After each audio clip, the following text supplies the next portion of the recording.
Hola, ¿cómo están?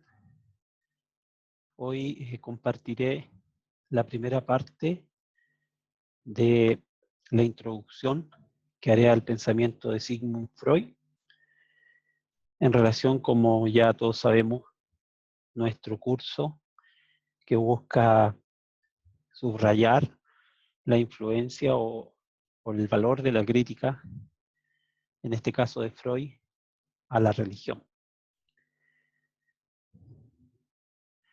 Voy entonces a comenzar la clase de hoy.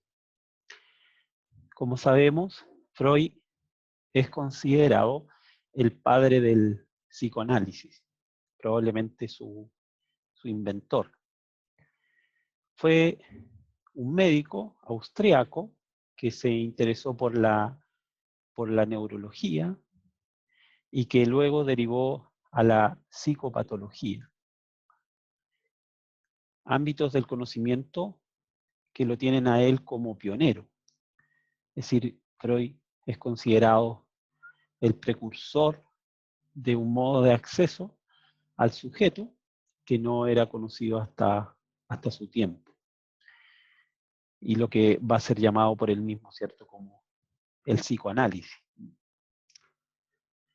Freud contó con que el psicoanálisis, este ámbito o campo del saber que él estaba abriendo e inaugurando, entraría en el desarrollo cultural de los próximos decenios, como una especie de fermento que contribuiría a profundizar nuestra comprensión tanto del mundo y a oponernos a muchos de los usos que hacemos en la vida y que son claramente reconocidos como dañinos.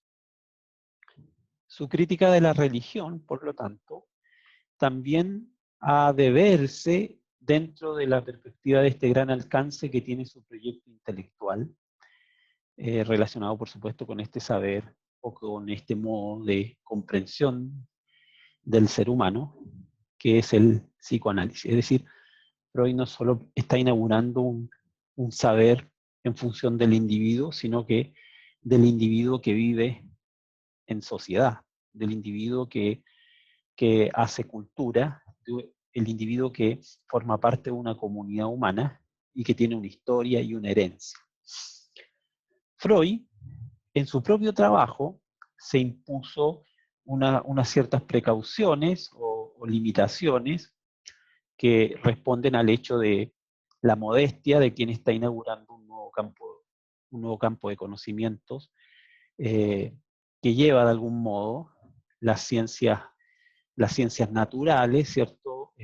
Aplicadas en el campo de la medicina y en este caso de la neurología y en el campo propio que desarrollará Freud de la psicopatología o de la psicología, una ciencia que se está, por lo tanto, inaugurando, que está abriendo campo y que es consciente entonces de sus limitaciones. Toda ciencia está limitada, según Freud, por determinados intereses y por determinadas perspectivas investigativas. Es decir, las propias perspectivas del científico, los propios límites de su campo de investigación, le imponen al científico, ¿cierto?, unas ciertas limitaciones que van a acotar su campo de comprensión.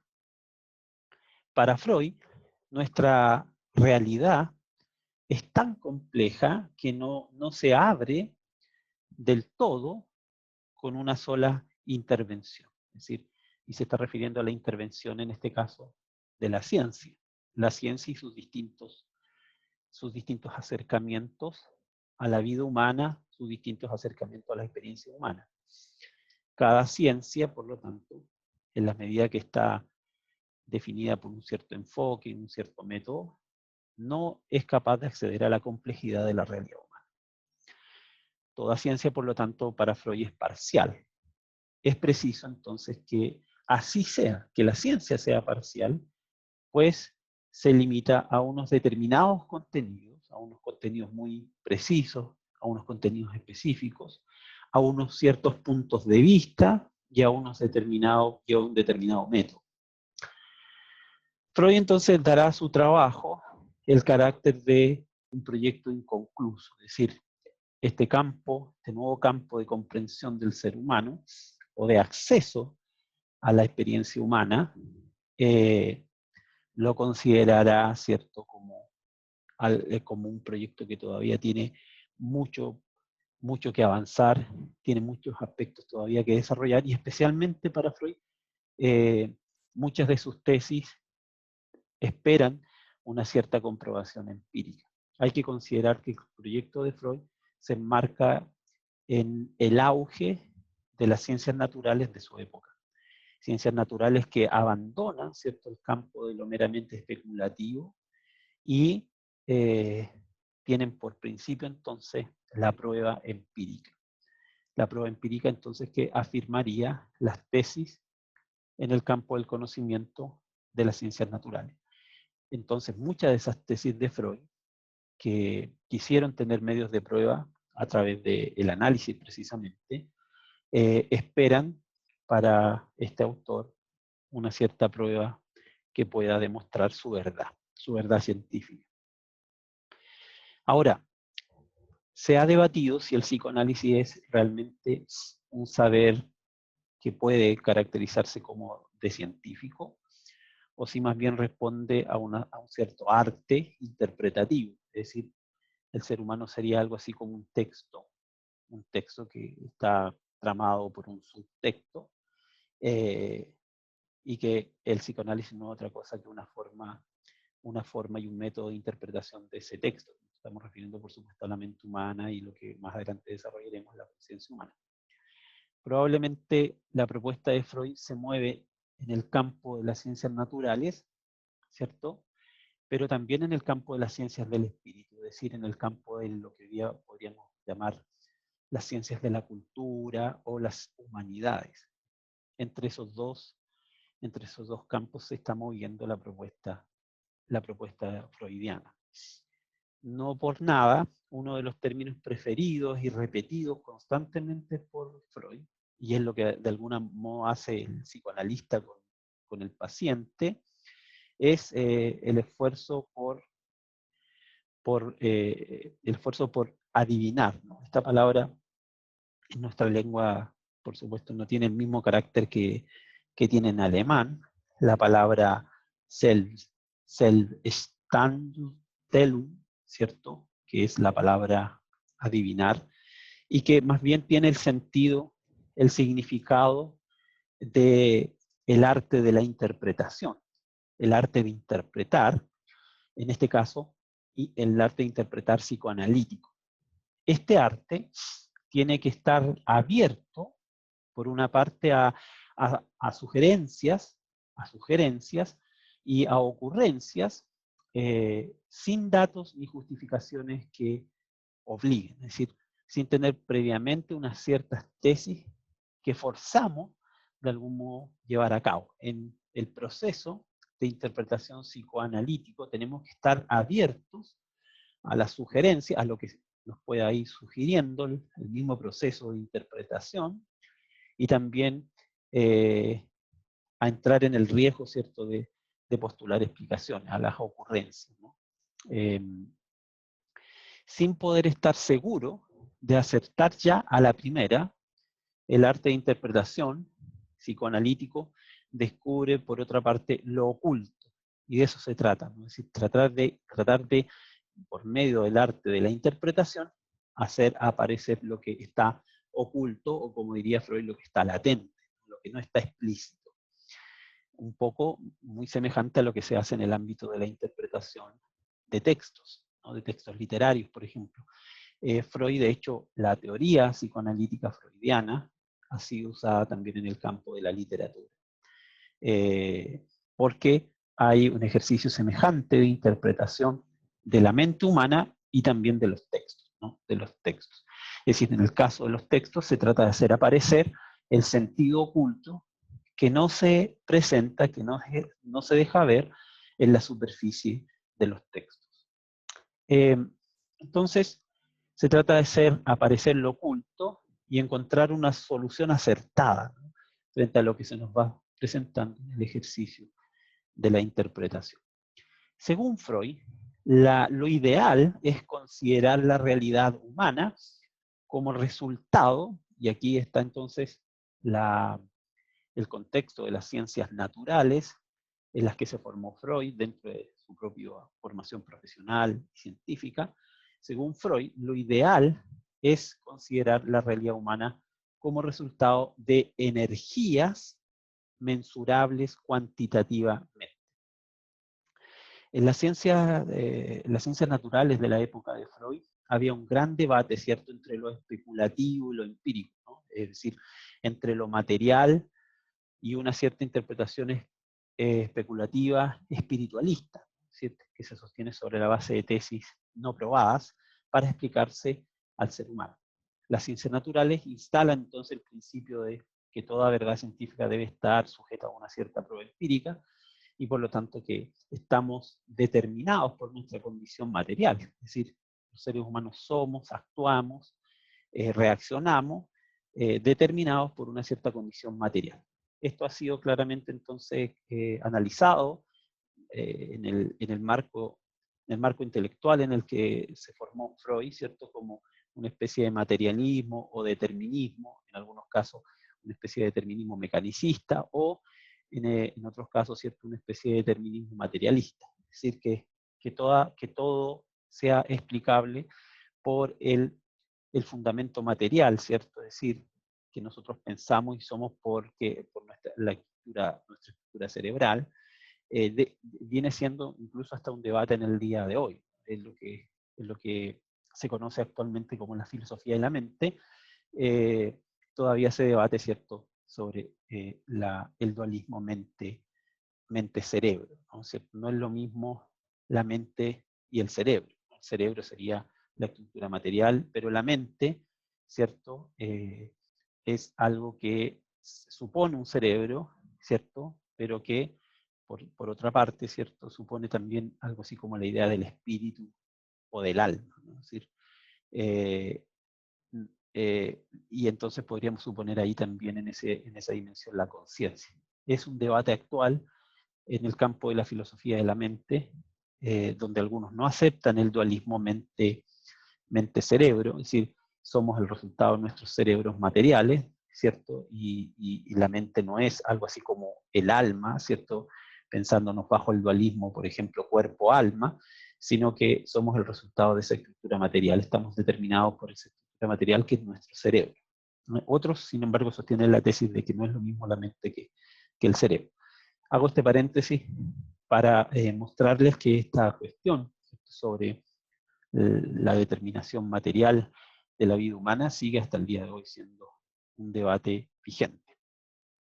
Según Freud, entonces, lo ideal es considerar la realidad humana como resultado de energías mensurables, es decir, como ocurre en la química, ¿no?, de energías mensurables cuantitativamente, es decir, que podemos ponerle números a esas energías mensurables, podemos matematizarlas para entender entonces cómo funcionan, en qué consisten, ¿cierto?, ellas. Este concepto va a ser muy importante entonces para la definición freudiana de energía psíquica, ¿no?, o las energías que él desarrollará después como presentes en el inconsciente. Basándose en esta consideración, Freud puede, por ejemplo, trasladar a las condiciones psíquicas el principio físico de la conservación de la energía. La conservación de la energía. El principio de, por ejemplo, de que la energía nunca se pierde, la energía nunca se pierde, sino que simplemente hay una transformación de la energía, pero la energía siempre permanece ella misma, ¿no? Esta concepción entonces de la energía relacionada después, ¿cierto?, con las energías psíquicas. El principio físico de la conservación de la energía y constatar que el hombre no tiene a su disposición una cantidad ilimitada de energía y que lo que gasta para fines culturales lo quita de otras posibilidades de vida. Es decir, lo que puede gastar para invertir en cuestiones que tienen que ver con los ámbitos de la cultura, ahí va a entrar claramente el campo de la religión, para Freud, cuando invierte esas energías en otro lado, está quitando la posibilidad de orientar esas energías en otras dimensiones de la vida.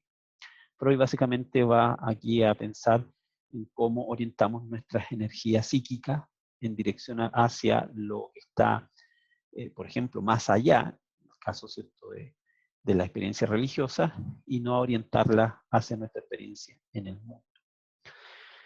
Para Freud, el futuro debe poder comprenderse como desarrollo normal de unas circunstancias dadas. El futuro, ¿cierto? Es decir, en la medida que todos nosotros somos el resultado de una cierta herencia cultural, social, histórica, digamos, cargamos con esa herencia, inconsciente o conscientemente, y por lo tanto nuestro futuro está determinado por lo que traemos con nosotros. Así también como en la vida del individuo se puede trastornar el desarrollo debido de una persona, lo mismo se puede decir también de la historia de la humanidad. Es decir, las tesis de Freud no solamente apuntan a entender a la persona, sino que también a entender la historia humana, la sociedad humana, la cultura humana. No podríamos, según Freud, comprender nuestra situación futura ni como casualidad, ¿cierto? Ni como casualidad, ni como consecuencia de una decisión voluntaria del hombre, ni como designio de Dios, sino exclusivamente como resultado inevitable del despliegue de energías que nos determinan.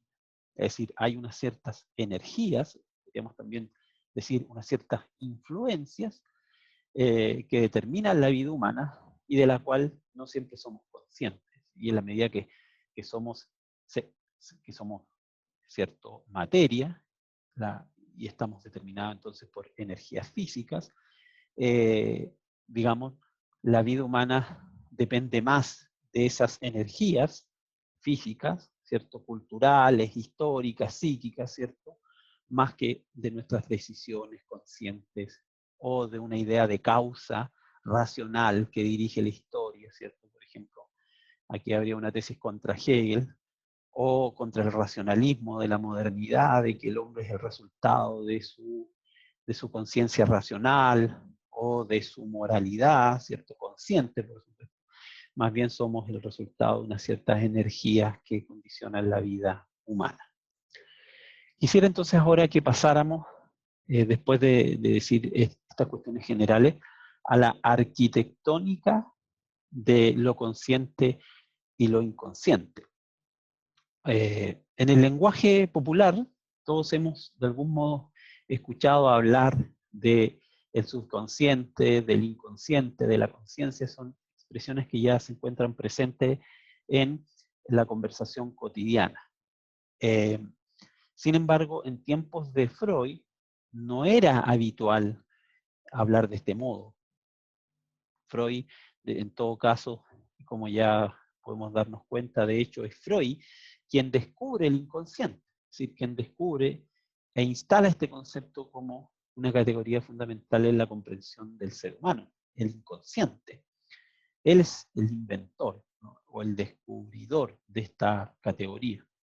Dice, de hecho, y esta podría ser una de las tesis fundamentales del pensamiento freudiano, que todo lo psíquico es primero inconsciente. Es decir, estamos más determinados por el inconsciente que por la conciencia.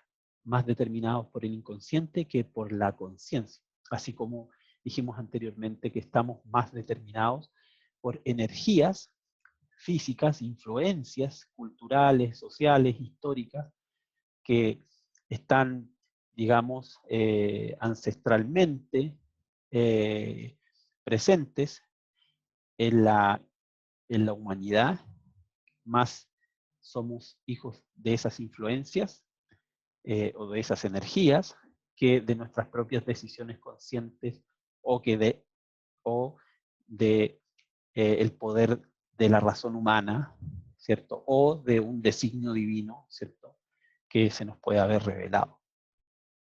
Entonces, Freud es el inventor de la noción de inconsciente y para él, ¿cierto?, todo lo psíquico es primero, ha sido primeramente, o todo lo psíquico es primeramente inconsciente. Es decir, los procesos inconscientes son los procesos psíquicos primarios para Freud. Sin embargo, los procesos conscientes son los procesos secundarios. Estos dos aspectos señalados, dos énfasis que he hecho sobre la tesis, o una de las tesis principales del pensamiento freudiano, son determinantes en la comprensión de lo que viene luego. Desde un punto de vista filosófico y psicológico, se considera al hombre esencialmente como un sujeto que se comporta de un modo consciente. Es decir, eso es lo que se ha sostenido, especialmente en el pensamiento moderno. Se ha puesto más énfasis en la condición de un sujeto consciente, es decir, un sujeto que está en posesión completamente de su vida, de su individualidad, de sus decisiones, de su destino.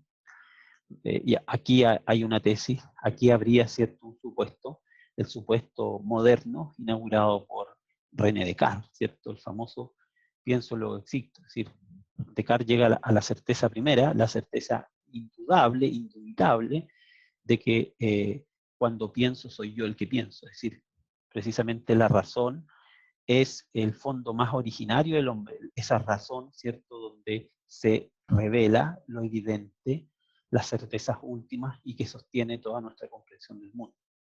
Contra eso, bueno, Freud diría de que estamos más determinados por lo que no sabemos que por lo que sabemos, es decir, más determinados por el inconsciente que por la conciencia. Y que de algún modo nuestra conciencia es el resultado de lo que ocurre en el inconsciente. Veremos esto un poquito más. Freud pudo llamar la atención sobre tres campos sintomáticos, tres campos sintomáticos en los que se manifiesta de modo eficaz, ¿no?, algo de nuestra propia vida psíquica que normalmente no tenemos presente de un modo inmediato, es decir, que no se nos da inmediatamente a nuestra conciencia. Y esos tres campos sintomáticos son la enfermedad, el sueño y los desaciertos, ¿no? Los desaciertos en el sentido que nos equivocamos al hablar, por ejemplo, que hagamos movimientos equívocos, que olvidemos cosas cuando deberíamos saberlas. Los desaciertos, entonces, son para Freud, ¿cierto? Un campo sintomático que serviría para revelar la existencia del inconsciente. En estos tres campos tropezamos con unos fenómenos que parecen ser únicamente, que los tomamos únicamente como meras alteraciones de lo normal, del funcionamiento normal, unas meras alteraciones, unos epifenómenos aislados, insignificantes, sin ningún valor, o que no representan mayor sentido, ¿no? Mayor sentido en el marco de un contexto de causalidad. Pero para Freud, a medida que fue ocupándose de ellos, que puso atención en estos dos campos sintomáticos, la enfermedad del sueño y los desaciertos, se convirtieron en signos de un lenguaje extraño. Es decir, en estos tres campos sintomáticos, los tres campos que arrojaban unas ciertas señales, la enfermedad del sueño y los desaciertos, se podía ¿cierto?, atender a un cierto lenguaje extraño, ¿cierto?, que se puede aprender. Si se puede aprender de ese lenguaje, se puede aprender a interpretar ese lenguaje, bueno, y finalmente nos vamos a dar cuenta que esos signos, esos que parecen meros signos o meros epifenómenos, en el fondo son los signos, ¿cierto?, de todo un campo que se encuentra en el trasfondo de la conciencia. Es decir, ese fondo de la mente humana, que es el inconsciente, es constitutivo, ¿cierto? Es constitutivo, determinante de la conciencia.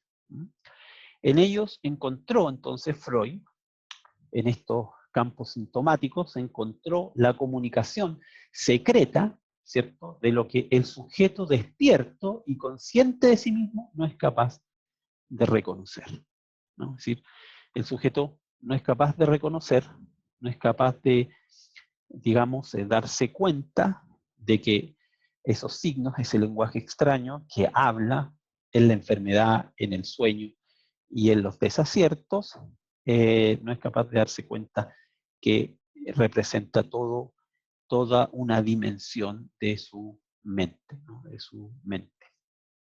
El sujeto consciente de sí mismo no es capaz entonces de reconocer ese ámbito. En la medida en que se debilita, sin embargo, el poder de la conciencia, de esa conciencia controladora, o en el caso que deje de funcionar esa conciencia, entonces se expresan otras necesidades que estaban ocultas porque, por ejemplo, no satisfacen nuestras normas morales, ¿no? Es decir, esas necesidades ocultas que se manifiestan como ese lenguaje extraño, como esos signos, ¿cierto? Por lo general el sujeto consciente los reprime, ¿cierto? Esas necesidades no satisfechas las reprime porque no se ajustan a el marco de moralidad cotidiano o normal o esperable, ¿no?, dentro de una sociedad o de un grupo humano. La frontera de lo inconsciente, dice Freud, es transparente, pero está vigilada, está guardada por unos vigilantes que tienen que reprimir lo que podría convertirse en estorbo para la vida, es decir, lo que se manifiesta desde el inconsciente al consciente, lo que se manifiesta bajo esos signos, en estos campos sintomáticos que he mencionado, podrían convertirse en la vida consciente, en la vida cotidiana, ¿cierto?, en un estorbo. ¿Qué es la conciencia y el inconsciente para Freud? ¿Qué es la conciencia y el inconsciente? Veamos un poquito más en un texto de Freud, en una obra que se llama Los textos fundamentales del psicoanálisis. Hay un pequeño ensayo de Freud del año 1912 que se llama Algunas observaciones sobre el concepto de lo inconsciente en el psicoanálisis. Y voy a leer algo aquí que nos va a ayudar un poquito a entender a qué se refiere Freud con el inconsciente y la conciencia. Dice Freud, llamaremos pues consciente a la representación que se halla presente en nuestra conciencia y es objeto de nuestra autopercepción, es decir, a esa representación de la cual nos damos cuenta, ¿cierto? Y este será por ahora el único y estricto sentido que atribuiremos a la expresión discutida, es decir, lo que está presente en nuestra conciencia. En cambio, denominaremos inconsciente a aquellas representaciones latentes, es decir, no explícitas, ocultas, secretas, de las que tenemos algún fundamento para sospechar que se hayan contenidas en la vida anímica, es decir, que están presentes en nosotros, pero no tenemos la capacidad de darnos cuenta de ellas. Y lo relaciona con la memoria, ¿no? Es decir, la memoria guarda cosas de las cuales no somos conscientes, están ahí, pero de pronto aparecen y eso es el recuerdo. Nos acordamos de tal cosa, es decir, traemos eso que tenemos guardado en el archivo de la memoria y cuando nos acordamos de eso somos conscientes de ese dato, de ese recuerdo. Pero luego olvidamos y se archiva de nuevo, ¿cierto?, en la memoria. Una representación inconsciente será entonces una representación que no percibimos. Una representación inconsciente es una representación que no percibimos. La naturaleza del inconsciente es no ser percibido, no estar presente a la conciencia. Será entonces una representación que no percibimos, pero cuya existencia es, en cuya existencia estamos, ¿no? Está ahí presente en nosotros, aun cuando no esté presente a la conciencia. Y Freud da un ejemplo para demostrar esto, y voy a leer el ejemplo que nos puede ilustrar en qué sentido él está definiendo el inconsciente. Esta labor podría ser considerada, ¿cierto?, como puramente descriptiva y clasificadora si para formar nuestro juicio no dispusiéramos de otros datos que los hechos de la memoria o los de la asociación a través de elementos intermedios inconscientes. Pero el conocido experimento, y este es el ejemplo, de la asociación post-hipnótica nos demuestra la extraordinaria importancia de la distinción entre consciente e inconsciente y parece aumentar su valor. Y este es el experimento que menciona Freud. Este experimento, tal y como lo realizaba Bernheim, consiste en sumir a una persona en estado hipnótico y hallándose así bajo la influencia del médico, ordenarle la ejecución de cierto acto en determinado momento ulterior, por ejemplo, media hora después, despertándola luego de transmitirle la orden. Al despertar, parece el sujeto haber vuelto totalmente a la conciencia y a su sentido habitual, sin que conserve recuerdo alguno del estado hipnótico. No obstante lo cual, en el momento fijado, surge en él el impulso a ejecutar el acto prescrito, el acto que se le prescribió en estado de hipnosis, que es realizado con plena conciencia, aunque sin saber por qué. Es decir, cuando despierta, hace aquello que se le ordenó en estado hipnótico y no sabe por qué está haciendo lo que está haciendo. Para describir este fenómeno, habremos de decir que el propósito existe en forma latente o inconsciente. Es decir, lo que se le pidió hacer existe en forma inconsciente. Entonces, ejecuta la orden en estado de conciencia sin saber por qué la ejecuta, porque no es consciente, ¿cierto?, del origen de ese impulso. Entonces, en forma latente o inconsciente, en el ámbito del sujeto, hasta el instante prefijado, llegado el cual pasa a hacerse consciente. Pero lo que en tal momento surge en la conciencia no es el propósito de su totalidad, sino tan solo la representación del acto que de ejecutar se trata. Las demás ideas asociadas con esta representación, por ejemplo, la orden, la influencia del médico y el recuerdo del estado hipnótico, permanecen todavía inconscientes. Es decir, no es capaz de identificar el origen de esa orden. No es capaz de identificar de dónde viene la orden. Simplemente ejecuta la orden. Entonces, este ejemplo de Freud es para explicar la influencia que tiene el inconsciente sobre el consciente.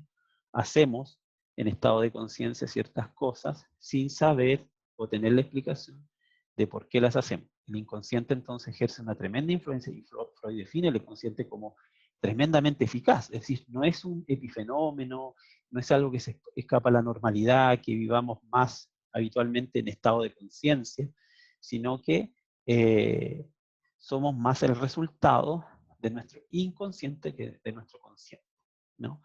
Y la conciencia no es capaz de identificar, ¿cierto?, de develar el inconsciente, por decirlo de algún modo. Jamás la conciencia será capaz de develar el inconsciente. La naturaleza del inconsciente es precisamente el secreto, lo oculto, lo latente, a lo que no podemos acceder.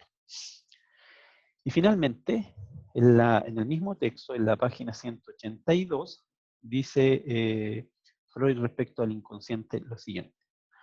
Lo inconsciente es una fase regular. Es una fase regular, no es anormalidad. E inevitable de los procesos que cimentan nuestra actividad psíquica. Es regular e inevitable. Todo acto psíquico comienza por ser inconsciente. Todo acto psíquico comienza por ser inconsciente. Y puede continuar siéndolo o progresar hasta la conciencia, desarrollándose según tropiece o no con una resistencia.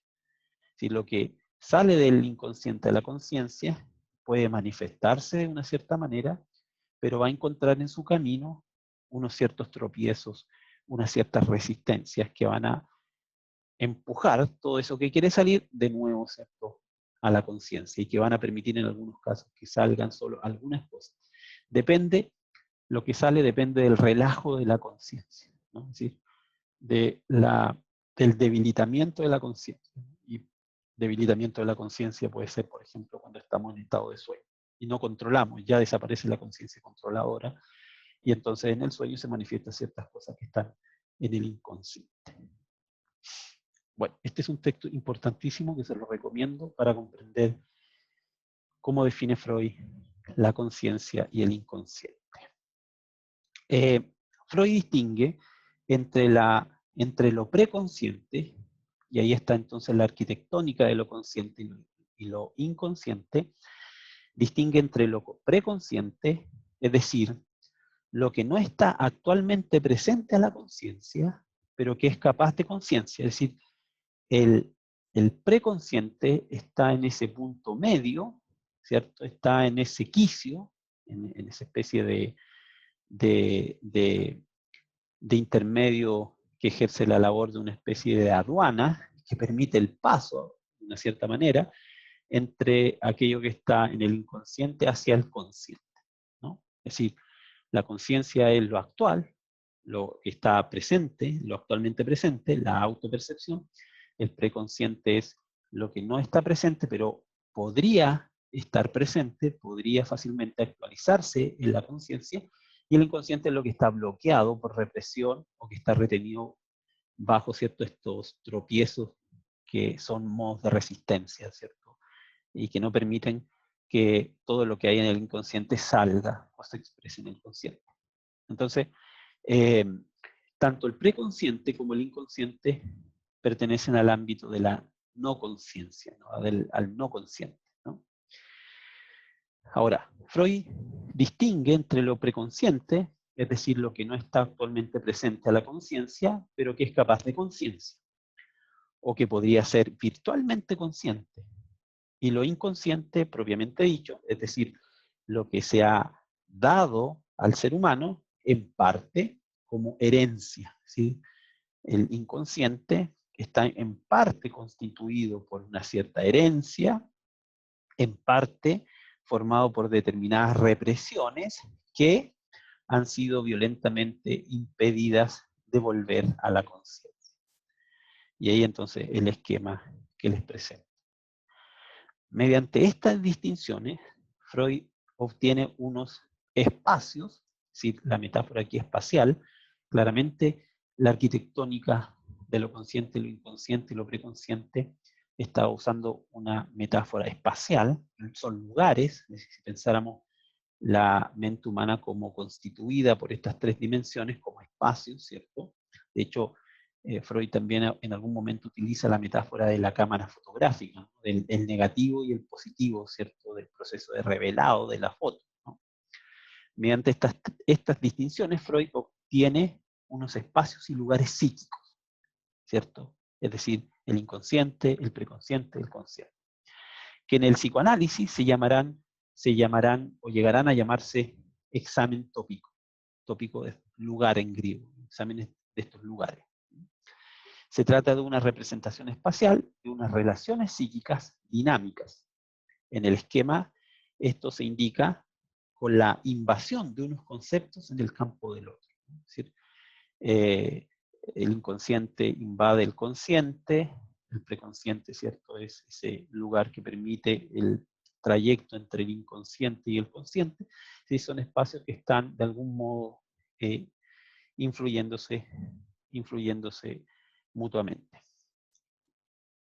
La idea fundamental de Freud en este contexto es: el ser humano es mucho más que su conciencia. Es mucho más que su conciencia. Escribe Freud al respecto lo siguiente: los datos de la percepción consciente se han demostrado en todas partes insuficientes para poder penetrar en la abundancia y complicación de los procesos psíquicos, para descubrir sus dependencias y para poder descubrir así las condiciones de sus trastornos.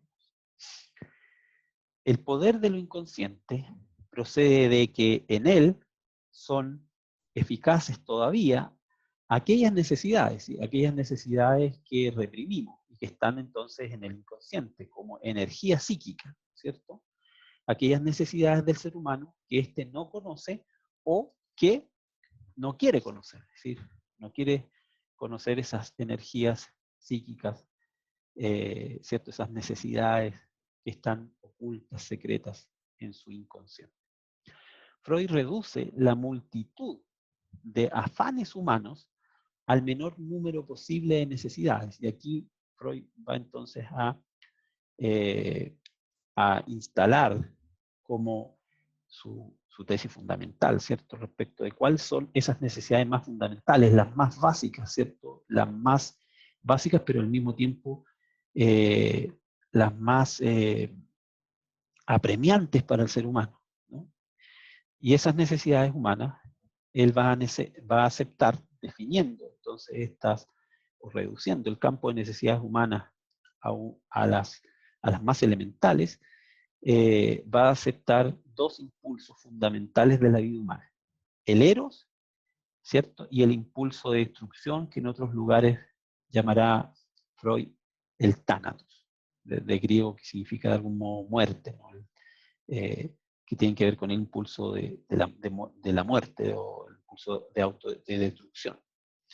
Con ello, Freud descifra todas las manifestaciones humanas de la vida individual y de la cultura colectiva como expresión de estos poderes fundamentales psíquicos, ¿cierto? Es decir, el eros, ¿cierto? Y el tánatos, de estos poderes, entonces, psíquicos, poderes fundamentales psíquicos. Freud dedicará su mayor atención a la energía del eros, y a lo que llamará la libido. La libido se orienta a satisfacer las necesidades vitales del placer y tiene su manifestación original en la sexualidad. Pero ojo que Freud no solo concibe la sexualidad en términos de genitalidad, ¿no? Sino que la sexualidad tiene un concepto amplio en la vida humana, ¿no?